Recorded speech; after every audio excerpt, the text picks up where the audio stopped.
started off my writing today as didn't get far.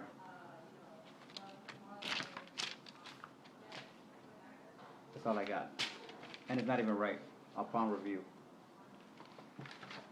So in somewhat of a lazy draw, I'm a cheating commentary. So I will read this, applying the Roma rule. In my futile attempts to make what I think makes sense, I'm forced to draw on the obscurest of fantasy sources. One such novice joke is to deconstruct English words in haphazardly applied Latin translations. I don't recall if I began this with my name or, oh, I just remembered. It was with Abraham. After discovering ablativa vis, or vis ablativa, or vis, in Black's Law Dictionary, and realizing ab means to come between, I was on a roll.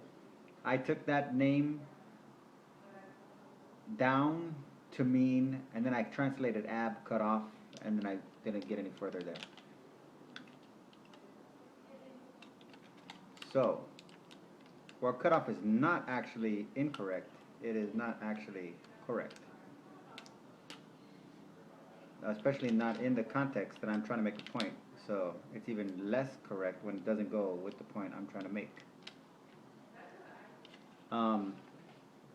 So when I get home, so it's Black's Law Dictionary. So again, the way I got into Latin was through Black's Law Dictionary.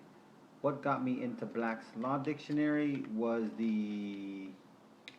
what's called the conspiracy theory, and as of 2011, according to the FBI, who doesn't deem any of the banks criminals, organizations that collapsed the economy, the global economy, but they do consider American citizens who align themselves with what's called the sovereign citizen movement, and that's that as a citizen the government doesn't own you, or actually that's that as a citizen the government does own you, but you have your legal right to reclaim your person from the said government, the social contract. So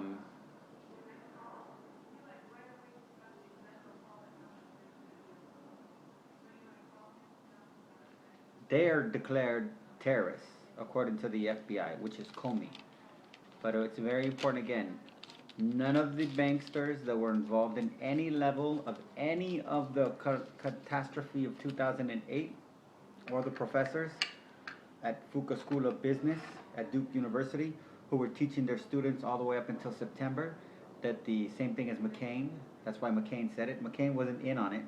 He really did believe what people were telling him because he trusts in this thing called America, and they were telling him the economy was sound because you had these Fuqua School University professors teaching that in their class, while likewise claiming that their entire professorship was based on their ability to invent as their thesis some 20 years earlier a mathematical formula that was 100% accurate, proven and tested to be able to predict recessions. While that same fuckface fascist is recorded on video in September of 2008 telling students that there was no recession. And Buchanan, just to clarify for people that don't know, in November 2011 or 2008, the news started to report, or no, actually October 2008. The news, no, it was November, started to report that we had been in a recession for over a year. So for September 2008, for the professor whose entire career is based on this formula, is one of two things. Now, you would think I'm saying that he doesn't deserve his professorship because he's wrong, his formula is incorrect. No. I'm actually saying that his formula does work, that it is tried, and it is proven, and it is tested. And I am also saying that what he was doing to those students was he was hedging his losses. and using the classroom as a means to manipulate the interests that he has, his own financial interests, to the unsuspecting youth. So basically, he's a professor. His hobby is being a professor. Um, but the sovereign citizens, they're declared a terrorist organization, not people like him. And within the context of the sovereign citizens, their whole obsession is with legalese and language. Um, Believing that if you say the right words, that which is in a sense true, you can command different levels of authority, of authoritarian figures. So one of the premise, it's interesting that the FBI doesn't like this. One of the premise of the sovereign citizens is that the government actually works, but it only works when commanded. But what their premise is that when commanded, the government will respond in the appropriate means.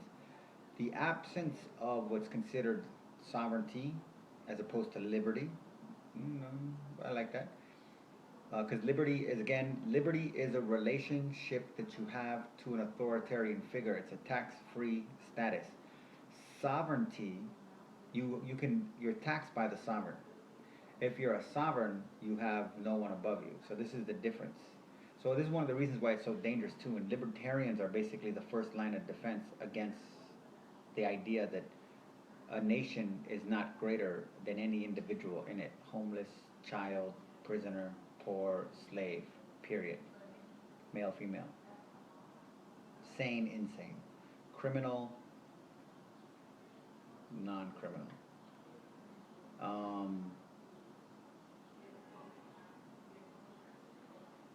But in there, they talk about the word person, and they referred that the word person, the word person, the word bank in Black's Law Dictionary is defined as a person. So that goes with this whole thing with the big deal, the facade of what's going on with the Citizens United and the big echo fine effect. It wasn't really anything new, as Black's Law Dictionary clearly states, that a bank is a person and a bank is a corporation.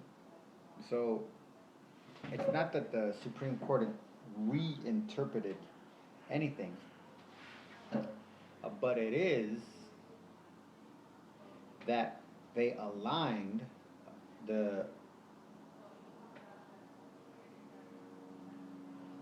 matrix of what is perceived to be America, an independent America, with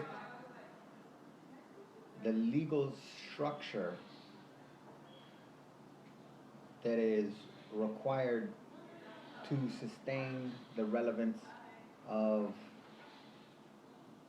the City of London.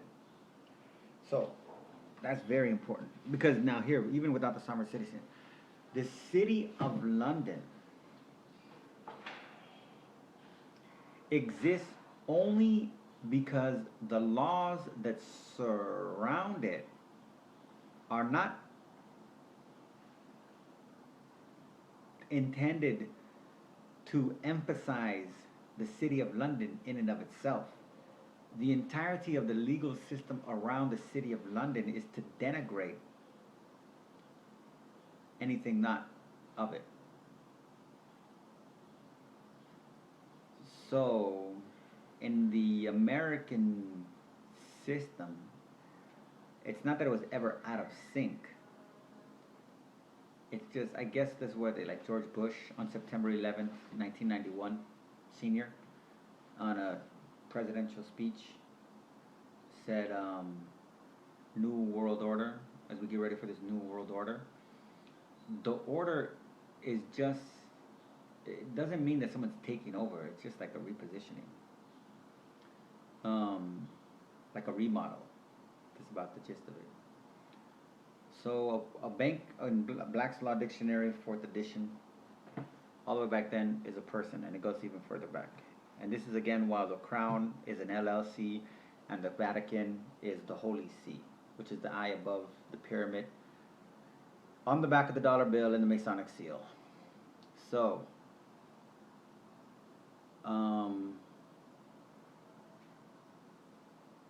becoming fascinated with this idea of a bank being a person, I got more into Black's Law Dictionary. Then I started finding Latin maxims. They intrigued me a lot. Then as I was going through court cases, I wanted to study up information, and I was just drawn more and more to the Latin maxims. As I made flashcards to study them, I was got a little. I mean, obviously it's not in depth, but I got into Latin.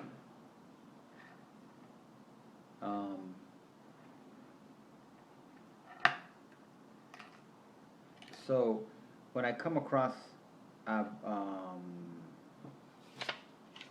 there's two of them. There's vis ablativa and vis exturbativa. So, habla is in civil law, ablativa, force which is exerted in taking away a thing from another. And the exturba is in civil law, force used to thrust out another.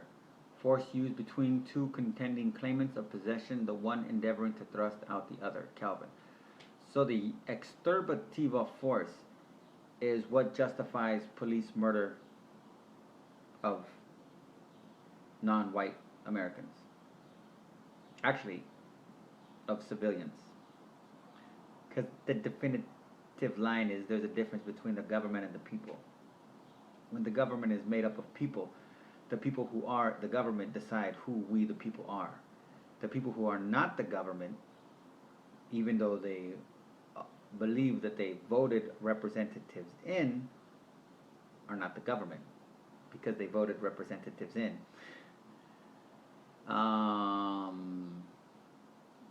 And if the government is the people and the people is the government, then only the people get the benefits of the government. The non-government, non-people, and the exturbativa force, that's what a government is, an exturbative force, comes between the civilians and resources. I'm getting good at this. I just did that one right now. So the ablative force, what I ended up coming to understand was that, I got into my trusty thing here, that ab is the abstract, so to speak, absolute, absolve, abdominal, abdomen, abate. So ab is the very first thing in this book, and it is from, by, of the agent, away from, since. Pretty self-explanatory. So what I at the some point too, what was going on was I was reading the Bible and the story of Noah and trying to understand the relationship between Ham, Noah's son, and Abraham's name. So, because Abraham cursed him and said, you should be cursed, Ham,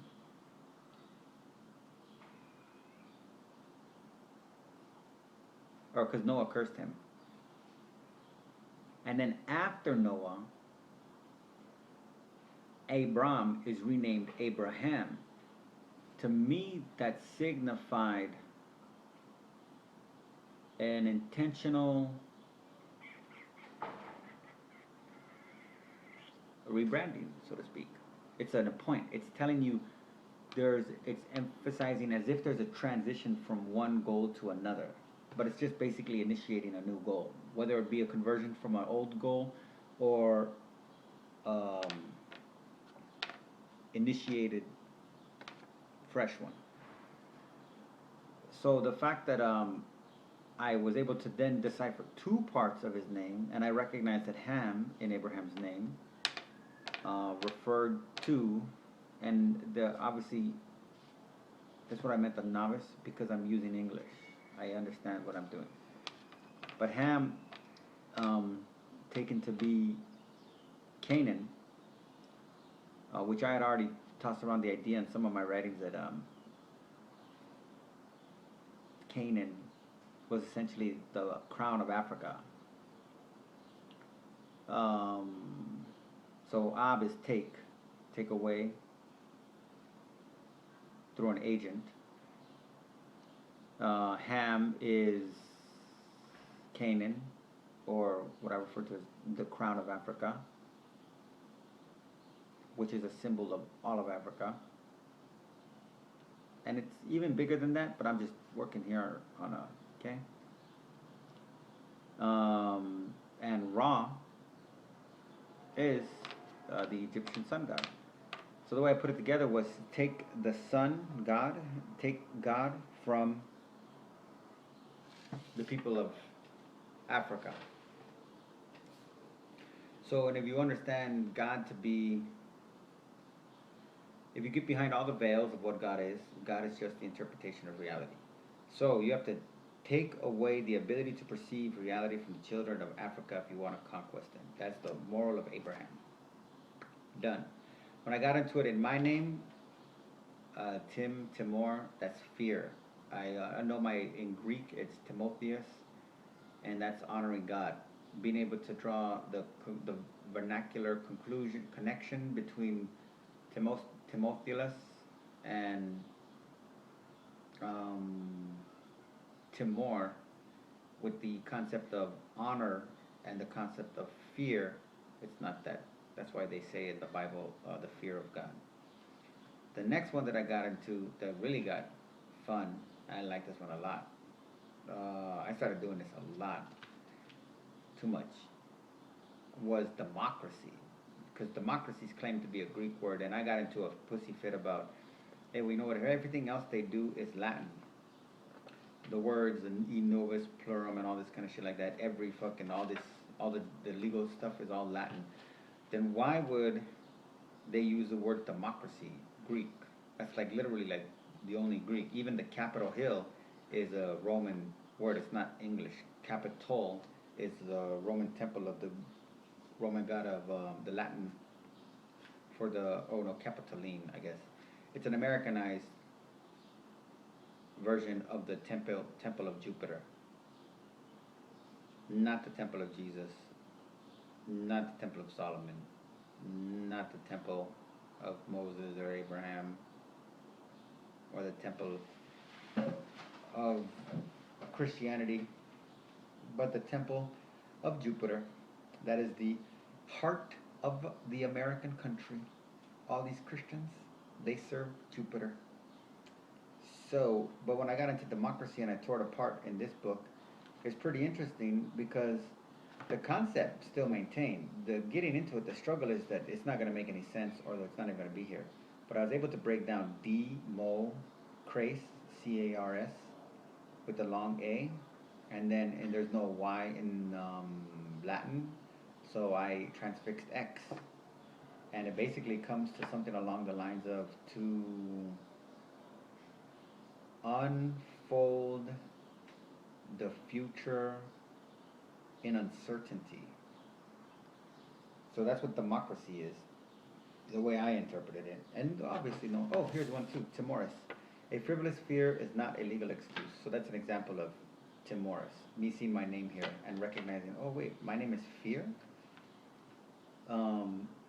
So that's democracy. Then versus the voice of the people. And you could weigh which one has more relevant. Same thing with Abraham. You could weigh which one. What do they say Abraham means? Father of many nations.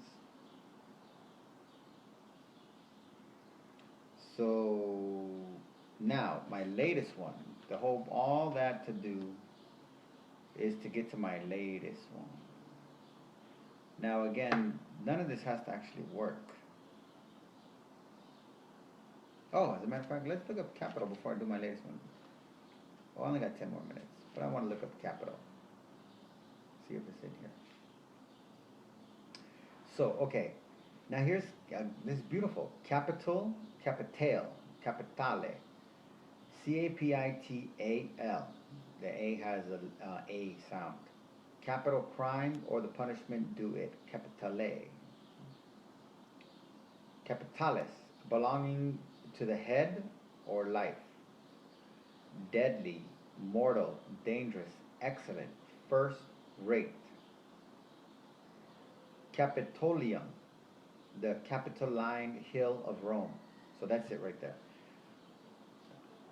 Well, that's pretty deep stuff right here. Capital crime. It's interesting. Halter. Cap. Cap. Ah, I get it. You gotta get into cap. Capacity, largeness, spacious, roomy, capella, she-goat, kid, caper, capri, he-goat. Oh, but the cap, significance of the cap, that's what you're focusing on. Cap, capesso, seize, eagerly, manage, undertake, pursue, capellitas, having long hair, capillus, hair of the head, capio, sipi, captum, take, seize, capture, occupy, get, obtain, captivate, win over, make choice of, find out, understand, capistrum, halter, did the capital things, capital line, capra, she-goat, caprea, roe deer, caprelos, young roebuck, caprigenus, goats, capripes, goat-footed, capsa, cylinder case for books, capsule, small box for books, captator, legacy hunter, one who strives to obtain, captator, legacy hunter. Captio, deception, fraud, disadvantage, a piece of sophistry. Captious, cappa, capum, harm, disadvantage, captious.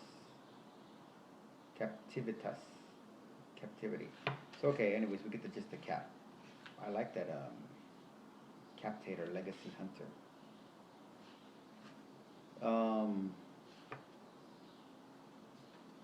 But yeah, they call it Capitol Hill because that's the end of it all.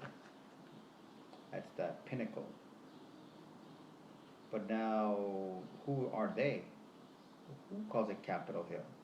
Well, here's the interesting thing on this little game, wordplay, to show you how powerful I am.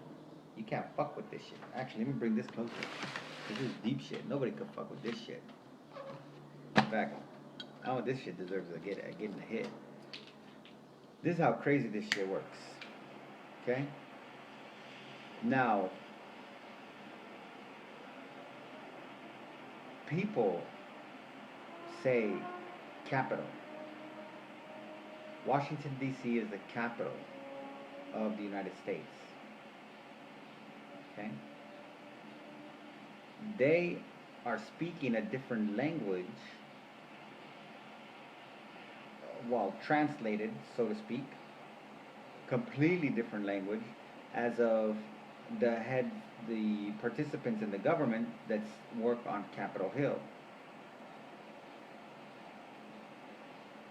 So, this is what I mean is, the people that say capital with an AL, they actually believe that the center of this country, the epicenter of this country, is related in some way, shape, or form to the Bible.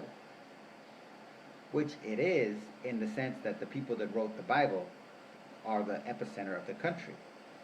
It's just that the Bible is not the epicenter, because the Bible is not the source. It's just a means, one of the many means. So to tell somebody that when they're saying Capitol Hill, they're referring to a pagan god of the ancient Romans,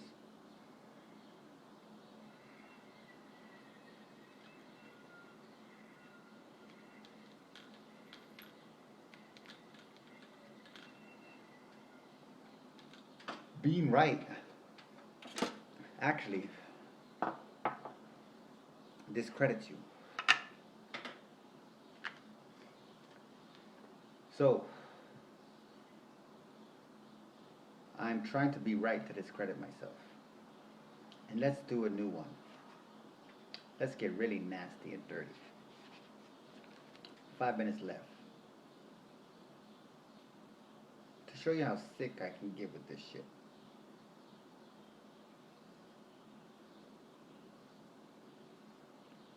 I'm gonna try free.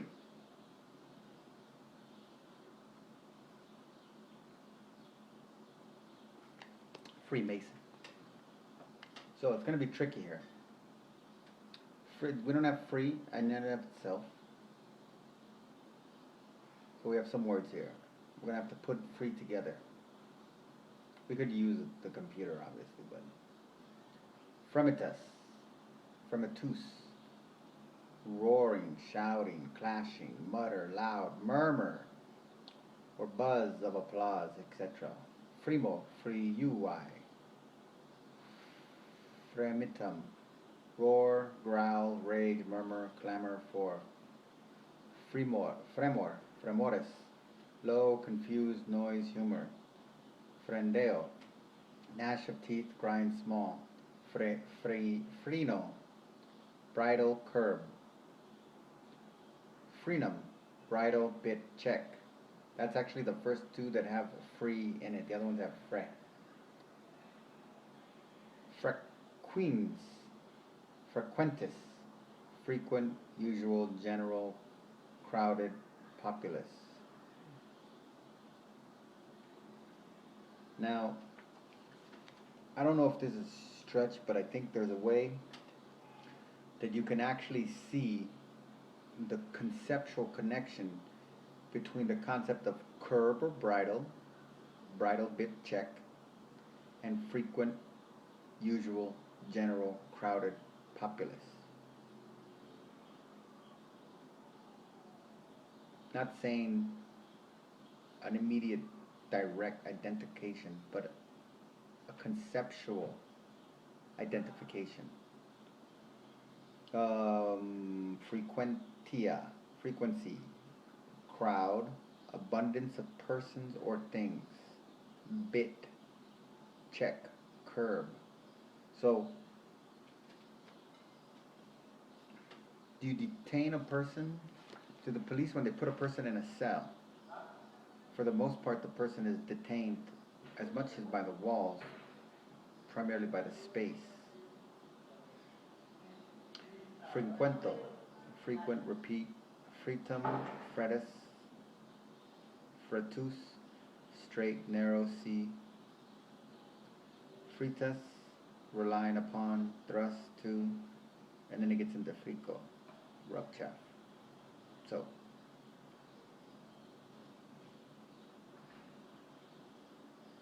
it's not too far of a stretch to at least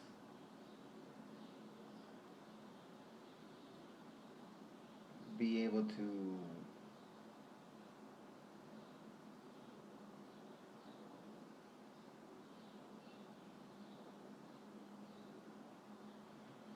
get the association of a couple things just with this information. Oh shit. A combination of a sound. Or one could say maybe like a sacred hum. Hum, om, which I heard Freemasons use. Combined with or in connection with, conjunction with, likewise frequency, consistency, intensity, or maybe even personification is the right kind of word. With the presence, so to speak, something that you can feel in the sense that you can hear it. Okay, that's fine. Freemason. Ma. Oh, mace. I think I did mace.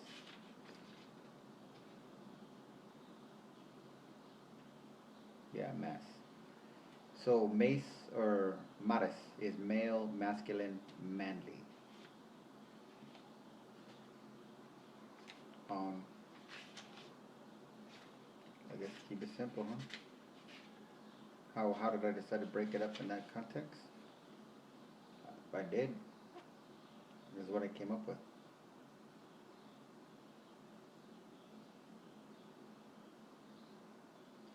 So, on. The first on is onager, wild ass, honoratius,